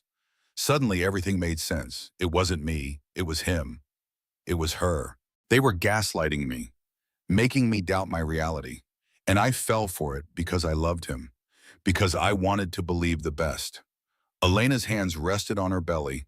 Grace was kicking, strong, steady. But then my car was destroyed, and everything became clear. This wasn't about love. This was about control, about what he wanted, about what they planned to take. She looked at Judge Walsh. I'm not asking for revenge. I'm asking for protection. For my daughter, for my property, for my peace. They targeted a pregnant woman because they thought I was vulnerable, because they thought being the commissioner's daughter meant I'd been spoiled. Weak. Her voice got stronger, firmer. But they were wrong. Being my father's daughter didn't make me weak. It taught me to fight. It taught me that justice matters. And it taught me that people who hurt others need to face consequences. She looked at Derek. He was staring at his hands. I don't want revenge. I want my daughter to grow up safe.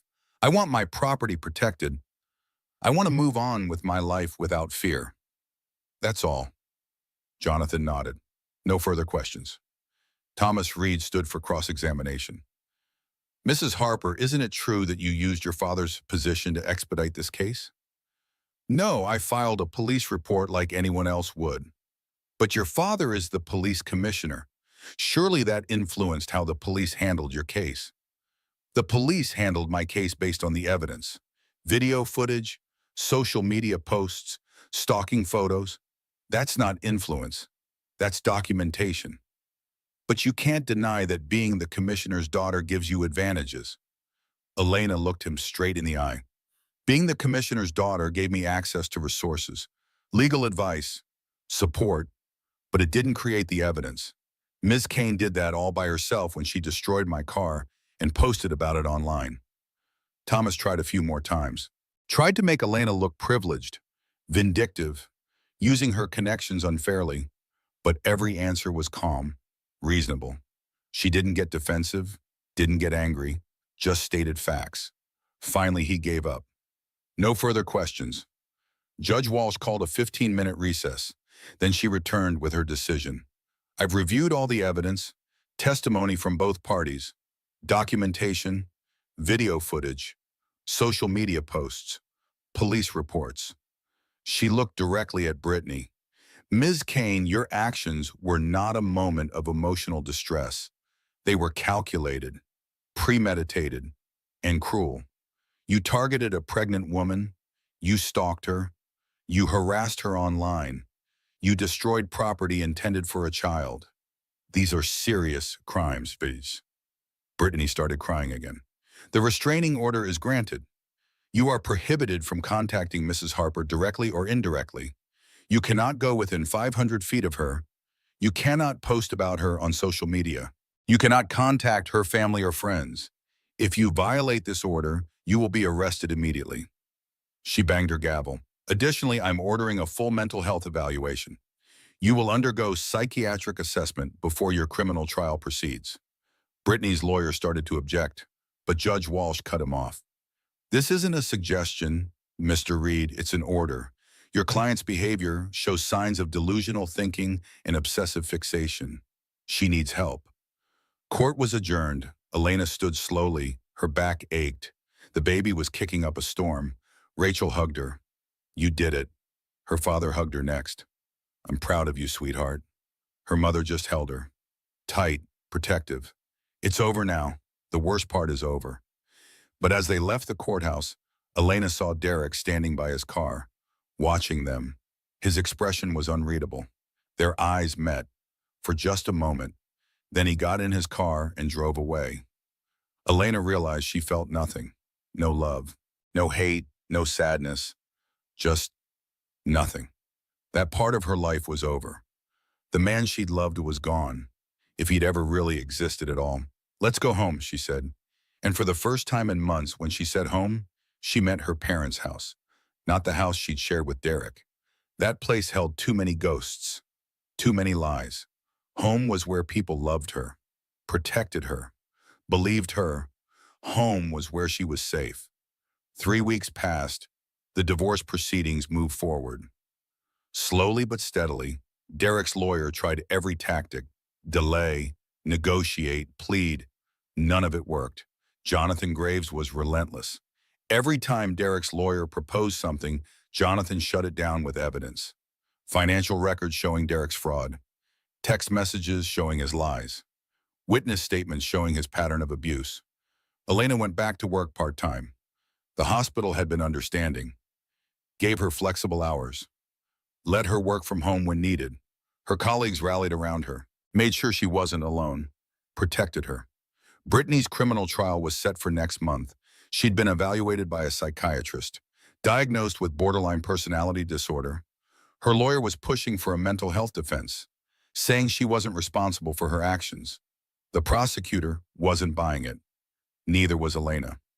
She knew exactly what she was doing, Elena told Detective Morrison. She brought tools, she planned it, she posted about it. That's not insanity. That's calculated revenge. The detective agreed. Don't worry. We have a strong case. She'll serve time. Elena's due date was 3 weeks away. She felt enormous, uncomfortable, ready to meet her daughter and reclaim her body. She'd moved most of her belongings out of the house she'd shared with Derek. Rachel and Patricia had helped. They'd gone through every room, packed everything that was Elena's, left everything that was Derek's. The house felt empty now, just walls and furniture, no memories anymore. Elena had taken those with her, the good ones anyway. Derek had been staying at a hotel. His lawyer said he wanted to see Elena, to talk, to explain. Elena refused. There was nothing he could say that would change anything. The divorce would be final in 2 months. They'd never have to see each other again, except for supervised visitation with Grace. And even that would be minimal. Then Elena got a call from Jonathan Graves. Derek's lawyer wants to meet, says they have a settlement proposal. I'm not settling. I know, but I think we should hear them out. Sometimes people surprise you when they're backed into a corner. The meeting was at Jonathan's office. Elena arrived with her father. They decided it was better to have him there, for support, for protection, to remind Derek who he was dealing with. Derek sat with his lawyer, Richard. They both stood when Elena entered. Derek looked terrible, thinner, dark circles under his eyes. His suit didn't fit right anymore. Good, Elena thought. Let him suffer. They sat across from each other. The table between them felt like a canyon. Richard spoke first. Mrs. Harper, Commissioner, thank you for agreeing to meet. My client would like to make a proposal. I'm listening, Jonathan said. Mr. Harper is willing to agree to all of Mrs. Harper's terms. Full custody, full ownership of the marital residence, child support at the maximum rate, spousal maintenance for 5 years. Elena blinked. All of it? Yes. In exchange, he asked for 2 things. First, supervised visitation with his daughter every other weekend. Second, Mrs. Harper agrees not to pursue criminal charges for financial fraud. He committed fraud, her father said. He moved marital assets, hid money, conspired with Richard Kane. My client regrets his actions, Richard interrupted. He's willing to make full restitution. Return all funds, plus interest. He just doesn't want to face criminal charges. Elena looked at Derek. He was staring at his hands, couldn't meet her eyes. Why should I agree to this? She asked. Derek finally looked up. Because I'm sorry. Because I know I destroyed everything. Because our daughter deserves better than a father in prison. Our daughter deserves better than a father who's a liar and a cheat. I know. His voice cracked. I know, but I want to try. I want to be part of her life, even if I don't deserve it. Elena felt nothing, no sympathy, no softening, just cold assessment.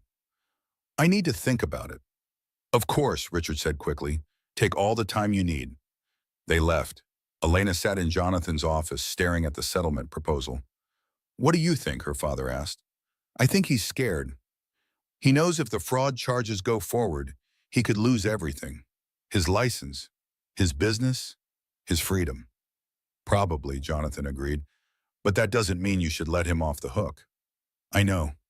Elena put her hand on her belly. Grace was quiet, sleeping maybe. But I need to think about what's best for her, not what feels good for me. She thought about it for 2 days. Talked to her mother, to Rachel, to Patricia. Everyone had opinions. Most said make him suffer, make him pay. But Elena kept coming back to one question. What would Grace want? When she was old enough to understand, when she asked about her father, what would Elena want to be able to say? That she destroyed him, sent him to prison, took everything, or that she chose justice without cruelty? That she protected herself and her daughter without becoming vindictive? On the 3rd day, Elena called Jonathan. I'll accept the settlement with conditions. What conditions? He returns every penny he moved, plus 20% interest. He agrees to supervise visitation, but I control the schedule. He can't challenge it, and he signs a statement admitting to the affair and the conspiracy, on the record. So if he ever tries to rewrite history, we have documentation. He'll agree to that. He doesn't have a choice. The paperwork was signed a week later. Elena didn't attend, didn't want to see Derek again. Jonathan handled everything. When it was done, he called her. It's official. You're getting everything you asked for. The house, full custody, child support, everything. What about Brittany's trial? Next week. Are you planning to attend? No, I gave my statement to the prosecutor. That's enough. I don't need to see her again. Good, let the justice system do its job. The trial was short, 3 days. The evidence was overwhelming. Security footage, social media posts, stalking photos, witness statements, the psychiatric evaluation that showed Brittany understood her actions but couldn't control her impulses.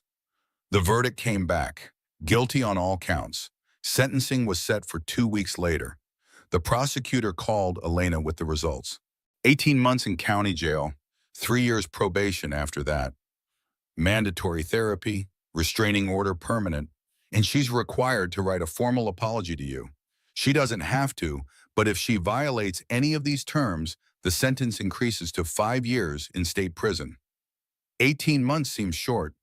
It's not a violent offense, First conviction, the judge took her mental health issues into account. But trust me, 18 months in county is no joke. In 3 years probation means any slip-up sends her straight to prison. Elena felt satisfied, not happy, not vindicated, just satisfied. Justice had been served, not revenge, justice. The apology letter arrived a week later. Elena almost threw it away without reading. Then curiosity got the better of her. Dear Mrs. Harper, I am writing to apologize for my actions. I destroyed your car. I stalked you. I harassed you online. I caused you pain and fear during what should have been a happy time in your life. I was wrong. I let my feelings for Derek cloud my judgment. I convinced myself you were the villain in a story where I was the victim. But the truth is, I was the one who pursued a married man. I was the one who chose to believe his lies. And I was the one who lashed out when things didn't go my way. You didn't deserve what I did to you. Your daughter didn't deserve to grow up knowing her mother was targeted by someone who should have known better. I hope someday you can forgive me. But I understand if you can't. I'm getting help. Learning to take responsibility for my actions. Trying to become someone better than the person who hurt you. I'm truly sorry. Brittany Kane. Elena read it twice, then folded it up and put it in a drawer. She didn't know if the apology was genuine, didn't really care. It was done. Over. That chapter of her life was closed. She had more important things to focus on, like the fact that she was now 9 months pregnant, officially full term, ready to give birth at any moment. And 3 days later, at 2 in the morning, her water broke. The contractions started slowly, dull aches in her lower back. Elena lay in bed timing them, 15 minutes apart, then 12, then 10. At 3 a.m., she got up. Her mother heard her moving around and appeared in the doorway. Is it time? I think so. Contractions are 8 minutes apart. Her mother smiled, calm, steady. I'll wake your father. Get your bag. Elena had packed her hospital bag weeks ago. She grabbed it from the closet. Her hands were shaking. Not from fear, from anticipation.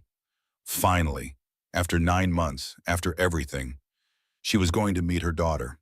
The drive to the hospital was quiet. Her father drove carefully. Her mother sat in the back with Elena, holding her hand through each contraction. At the hospital, they were taken to a labor and delivery room. The nurse checked Elena's dilation. 4 centimeters, still early labor.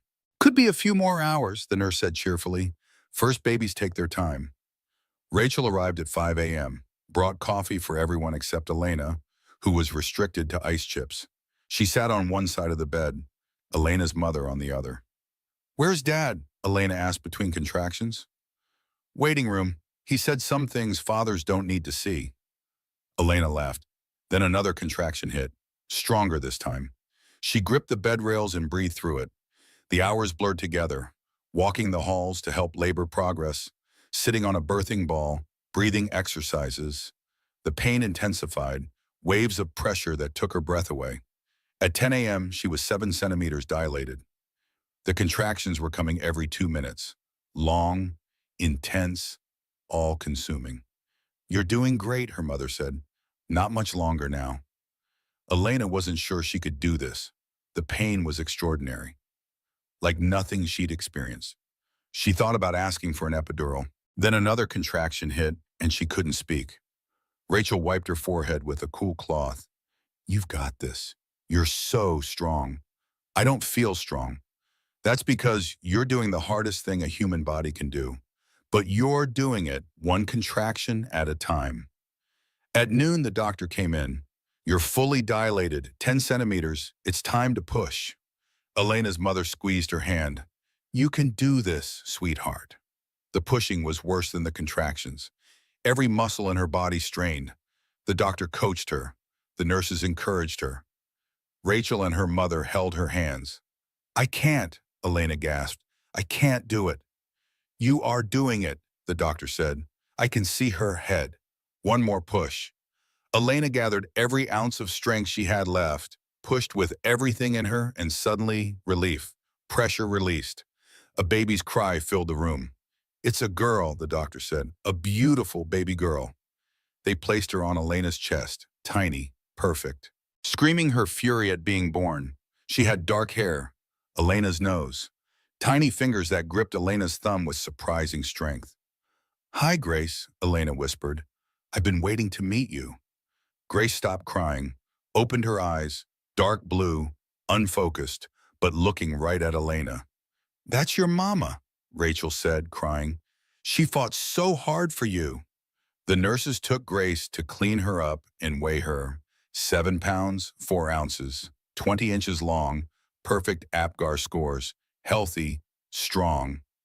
When they brought her back, wrapped in a pink blanket, Elena cradled her close, breathed in that newborn smell, felt the weight of her daughter in her arms. "What's her full name?" the nurse asked. Elena looked at her mother, then at Grace's tiny face. "Grace Sullivan Harper." Not just Harper, Sullivan too. Her family's name, her strength, her protection.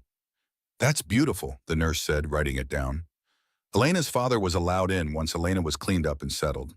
He stood in the doorway for a moment, this hard man, this tough police commissioner. His eyes were wet. "Come meet your granddaughter," Elena said. He crossed the room slowly, carefully, like he was afraid to break something. Elena placed Grace in his arms. He looked down at his granddaughter. 7 pounds of possibility, of future, of hope. "Hello, Grace Sullivan Harper," he said softly. "I'm your grandfather, and I promise you no one will ever hurt you. Not while I'm here to protect you." Grace yawned, stretched, settled into his arms like she belonged there. They stayed for an hour, taking turns holding Grace, marveling at her tiny features, her perfect fingers and toes, the way she gripped their hands when they touched her palm. Then the nurses shooed everyone out. Mama needs rest, and baby needs to eat. After they left, Elena tried nursing for the first time. It was awkward, difficult. Grace latched on eventually. The sensation was strange, but also right, natural. This was what her body had been preparing for. When Grace fell asleep, milk-drunk and peaceful, Elena held her against her chest, felt the tiny heartbeat, the soft breathing, the absolute trust of a newborn who knew her mother would keep her safe. Elena's phone buzzed. She'd turned it off during labor, but someone had turned it back on. A text from Derek. "Can I come see her?" Elena stared at the message. This man, this stranger who was technically Grace's father, he wanted to meet his daughter. She should say yes, should let him have this moment. But she wasn't ready. Not today, not right now. This day was hers, Grace's, their families. She typed back, "Not today. When I'm ready, we'll arrange supervised visitation through our lawyers." His response came immediately. "Please, just 5 minutes. I want to meet my daughter." "No, not today." She blocked his number, put the phone away. She'd deal with Derek later. Right now, she just wanted to exist in this bubble with her daughter. Over the next 2 days, visitors came and went. Rachel, Patricia, and the police wives bringing flowers and gifts, nurses from the hospital. Even Detective Morrison stopped by with a stuffed bear. "She's beautiful," Sarah said. "Congratulations." "Thank you for everything. Just doing my job, but I'm glad it worked out. You deserve to be happy." On the third day, they went home. Elena's parents' house. The nursery her mother had set up was ready. Crib, changing table, rocking chair, everything Grace would need. Elena settled into a routine. Feed Grace every 3 hours, change diapers, sleep when the baby slept. It was exhausting, all-consuming, but also peaceful, simple. Just her and Grace and her family. Derek's lawyer called, requesting visitation. Elena agreed to supervise visits, once a week, 2 hours, at a neutral location with a social worker present. The first visit was awkward. Derek held Grace like she might break, stared at her like he couldn't believe she was real. Grace slept through most of it. When she woke, she cried until Elena took her back. "She doesn't know you," Elena said simply. "Give her time." Derek came once more, then twice more, then stopped. Said work was too busy. He'd reschedule. He never did. By Grace's 2-month checkup, Derek had seen his daughter a total of 4 times. Held her for maybe 3 hours total. Elena stopped expecting him to show up. So did Grace. The divorce was finalized when Grace was 3 months old. Elena signed the papers at Jonathan's office. Quick, Clean, done. She was no longer Mrs. Derek Harper, just Elena. Elena Sullivan Harper, mother, nurse, survivor. 6 months after Grace was born, Elena went back to work full-time. Her mother helped with childcare. Rachel was Grace's godmother. Patricia and the other police wives treated Elena like family. They had coffee every Tuesday morning. Elena and Patricia and whoever else could make it. They talked about everything: kids, work, life. They never treated Elena like the commissioner's daughter, just like Elena. One morning, Patricia asked, "Are you dating?" Elena laughed. "I have a 6-month-old. I haven't slept more than 4 hours straight in half a year. I don't have time to date." Fair enough, but someday, when you're ready, there are good men out there. Maybe, someday, when Grace is older. But honestly, Elena wasn't sure she wanted to date. Being alone didn't feel lonely anymore. It felt peaceful, powerful, like she'd reclaimed herself. Sometimes Elena drove past couples in cars, holding hands, laughing, and she didn't feel jealous, didn't feel like she was missing something. She felt sorry for the version of herself who'd thought that's what love looked like, who'd thought she needed another person to be complete. Now she knew better. That kind of completion was actually just erasure. Love shouldn't make you disappear. It should make you more yourself. Elena was more herself now than she'd ever been. She got updates on Brittany occasionally, heard she'd been released from jail after serving her full sentence, was living with her mother, working retail, banned from social media as part of her probation. Her father mentioned once that Richard Kane's business had collapsed. The development deal with Derek had fallen through. Both men were being audited for financial fraud. Derek's real estate company was struggling. He'd lost clients, lost reputation, lost everything he'd been trying to protect. Elena felt nothing about it. No satisfaction, no vindication, just distance. That part of her life was closed. Done. Over. Grace was her present, her future. Everything else was just noise. On Grace's first birthday, they had a party. Small, intimate, just family and close friends. Grace wore a pink dress and a tiny crown. Smashed her hands into birthday cake with pure joy. Derek didn't come. Said he had to work. Sent a card with the check. Elena deposited the check into Grace's college fund and threw away the card. That night, after everyone left, Elena rocked Grace to sleep in the nursery, the one in her parents' house, the one that had become theirs. "Someday I'll tell you this story," Elena whispered. "Not to scare you, but to teach you something I wish I'd known earlier." Grace made a small sound, settled deeper into sleep. "I'll teach you that being kind doesn't mean being quiet. Being loving doesn't mean being passive. Being pregnant didn't make me weak. It made me a warrior. Your existence gave me strength I didn't know I had." Elena kissed Grace's forehead, soothed down her dark hair, so much like Elena's. "I'll teach you that your worth isn't measured by who wants you. It's measured by who you are when you're alone. And sweetheart, when it's just you and me, I'm exactly who I'm supposed to be." She put Grace in her crib, stood watching her sleep for a moment. This perfect little person, this gift, this reason for everything. "Being the commissioner's daughter didn't save me," Elena said quietly. "But being my father's daughter taught me how to save myself."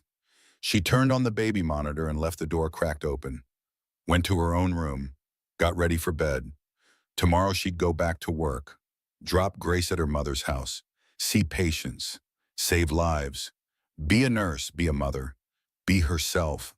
Tonight she was just grateful. For her daughter, for her family, for the strength she'd found in the darkest time. She'd gone through fire and come out forged in steel, and she'd never been stronger. Thank you for staying with me through this journey.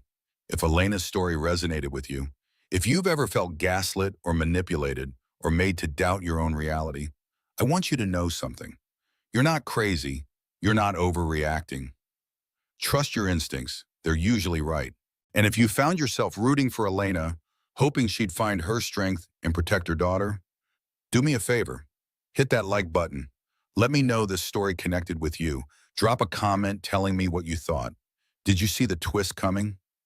What would you have done in Elena's situation? I read every single comment and I love hearing your perspectives.